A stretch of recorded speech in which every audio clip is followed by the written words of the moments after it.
Hey guys, how's it going? This is Sundar and welcome to my channel Math Coder.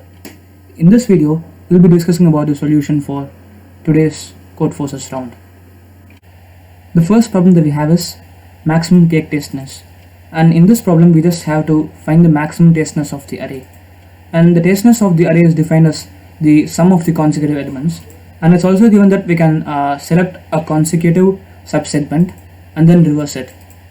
So if we just see the first example, then if you think greedily, then we will try to bring this 5 and then 7 together so as to produce the maximum sum.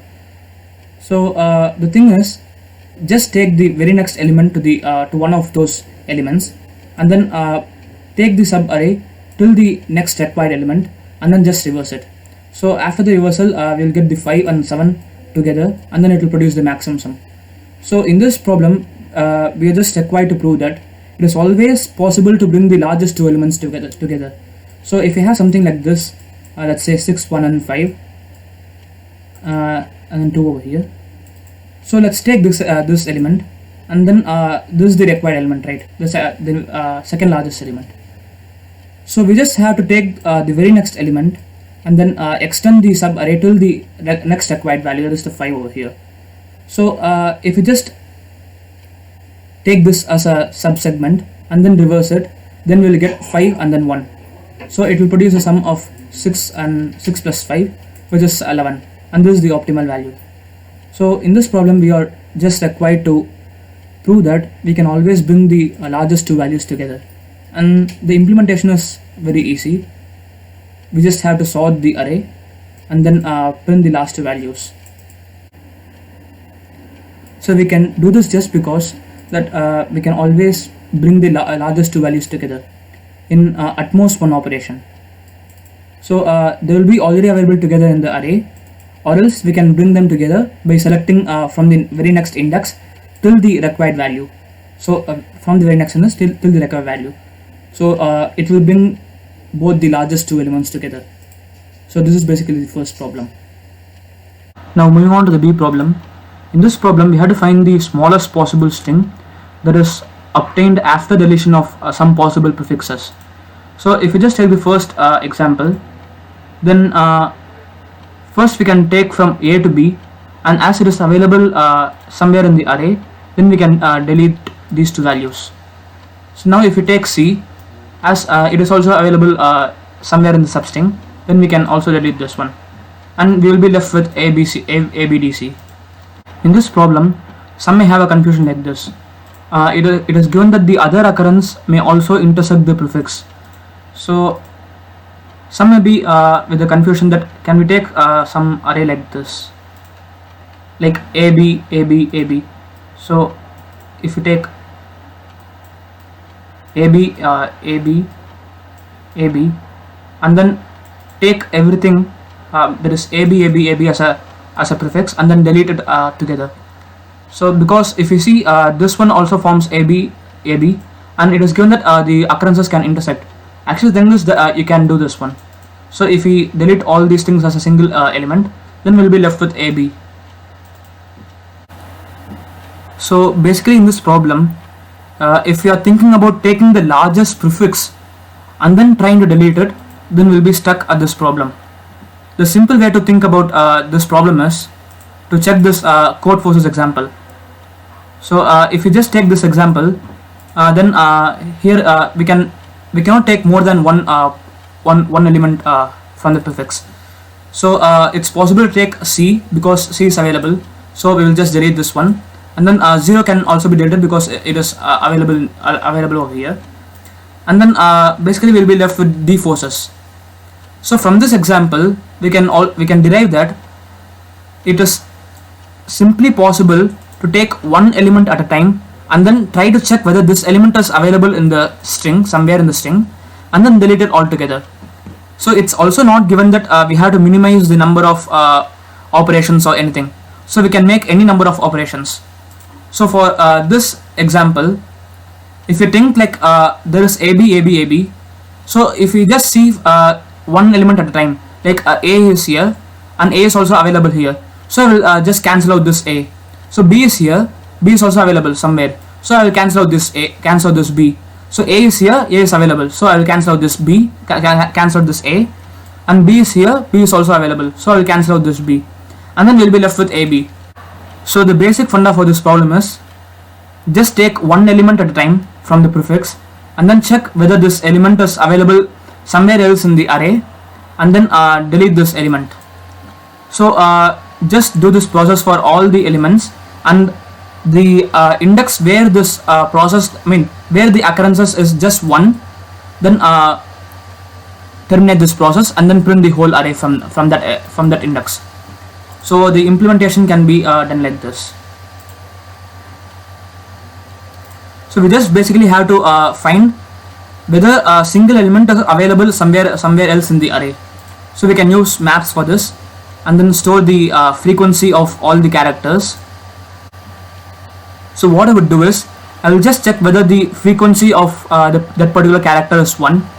So if the frequency is 1, then it is evident that we cannot delete that particular character, and the deletion process should stop over there.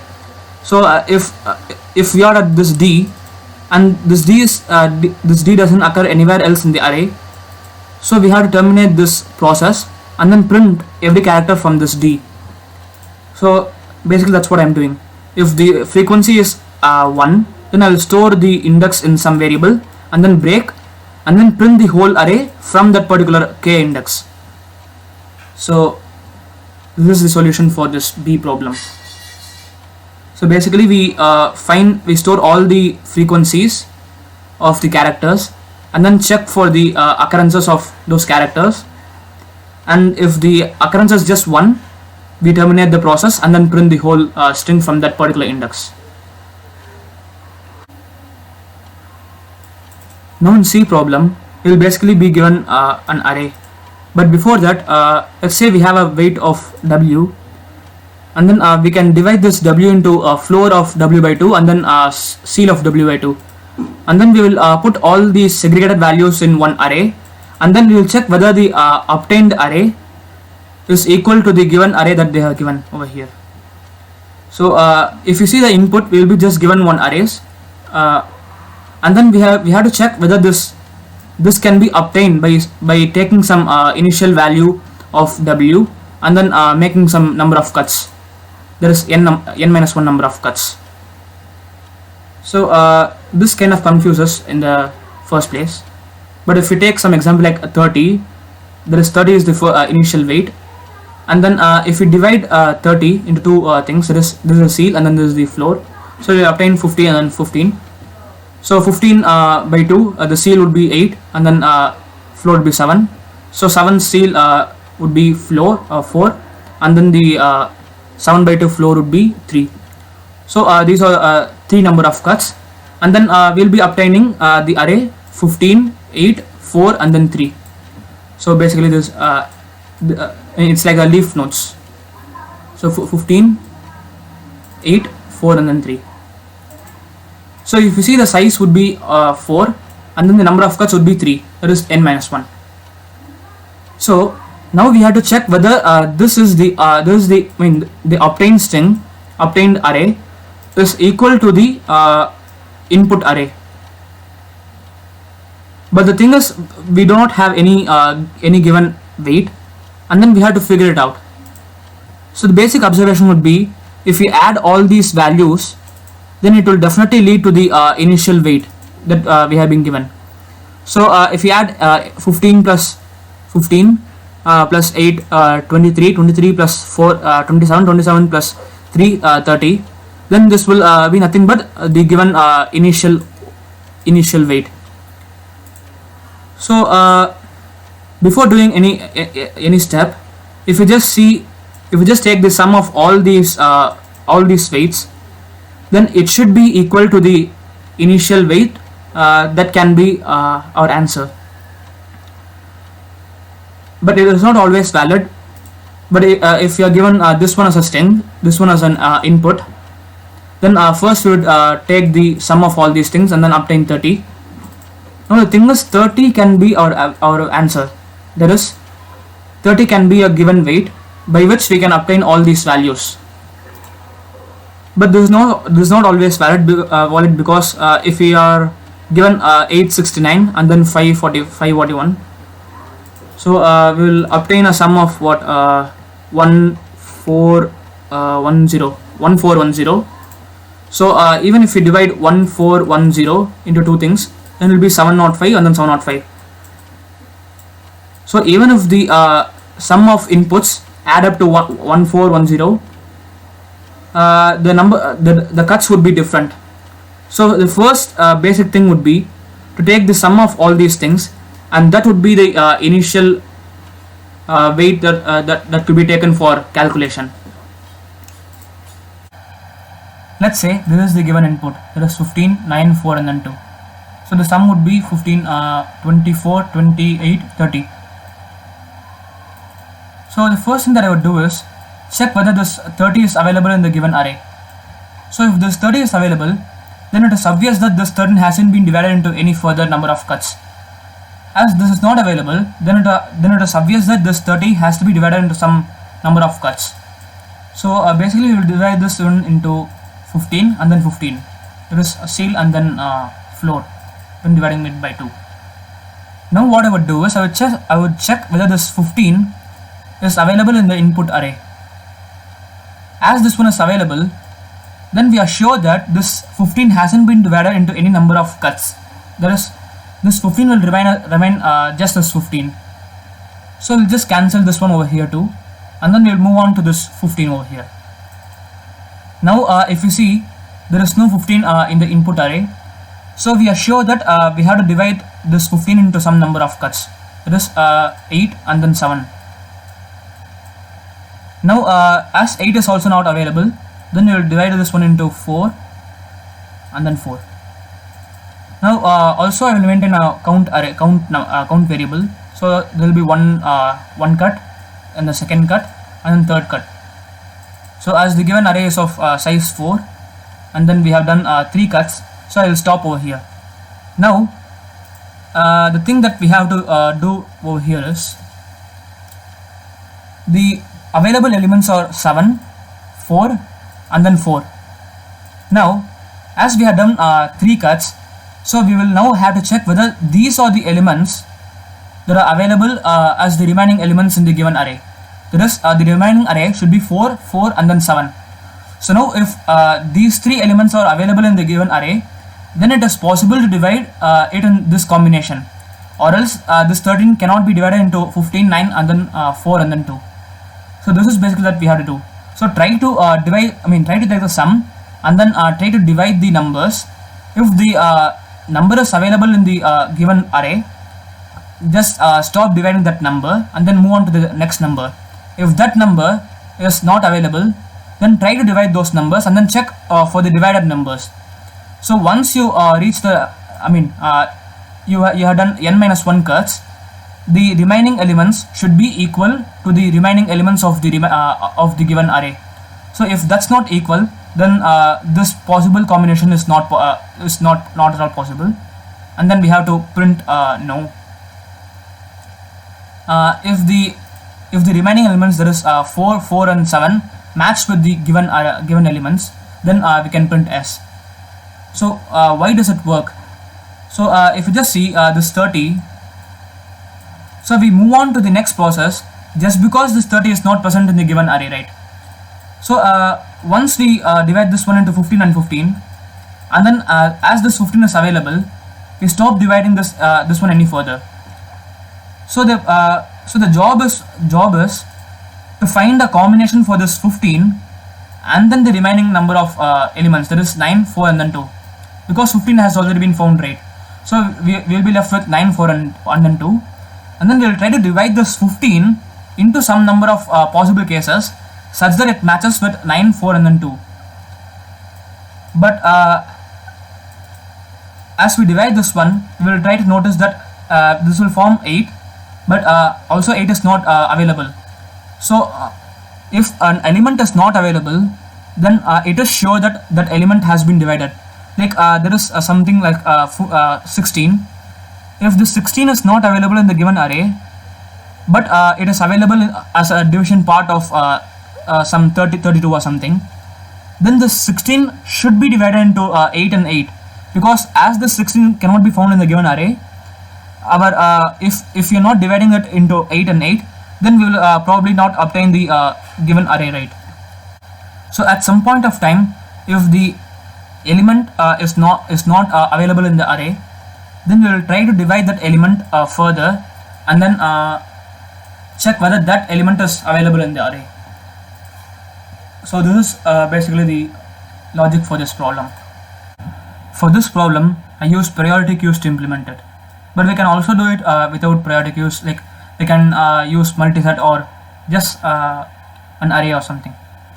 So first I would take the sum of all the elements, and then also store the elements into a map so as to check whether that element is available in the array or not. So first I will push the sum into it, and then check whether this element is available in the map, that is in the array. If it is available, then I would just decrease the frequency of it. Like here 15 was already available, so I would check whether it is available in the map, and then decrease the frequency and move on to the next element, right? So so here, if the element is not available, then that element has to go some number of divisions. So I will divide it into ceil and then floor, and then push it into the priority queue. So I use priority queues so that the largest element will be the first one to be popped out. Like here, if you have 8 and then 7, then I would want to get the 8 element first instead of 7. So I use priority queue so that this 8 can be popped out first in comparison to 7. So I will be dividing these elements and then put them into into a priority queue. As we are dividing the element, so I would increase the count of it. So if this count reaches n-1, then I would break the loop, or if the priority queue is empty. So after coming out of the division while loop, I will check whether the elements in the priority queue are same as that of the elements remaining in the given array, like whether this 4, 4, 7 are equal to the remaining elements. So I will just pop out the elements from the priority queue and then check whether these are the elements available in the map. So if they are available in the map, then they must be the remaining elements in the array, right? So if they are, then I would decrease the frequency or print no to the console. So if this loop doesn't exit the function, that is no return has been called, then I will just print s. So this is basically the implementation of mine. That is put everything in a priority queue, and then start checking whether this element is available in the given input array. If it is not available, then divide the element and also maintain the count variable. Once the count is n-1, break the loop, and then check whether the elements that are remaining are equal to the elements of the input array, and if not, then output no. If it is s, then output s. So that's the implementation. That's the C problem.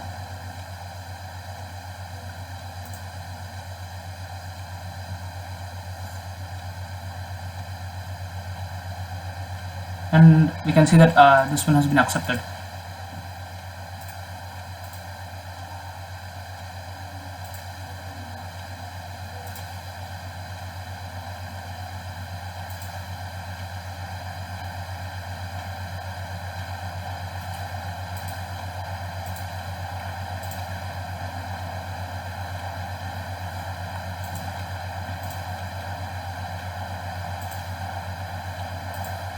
So that's it for this video, guys.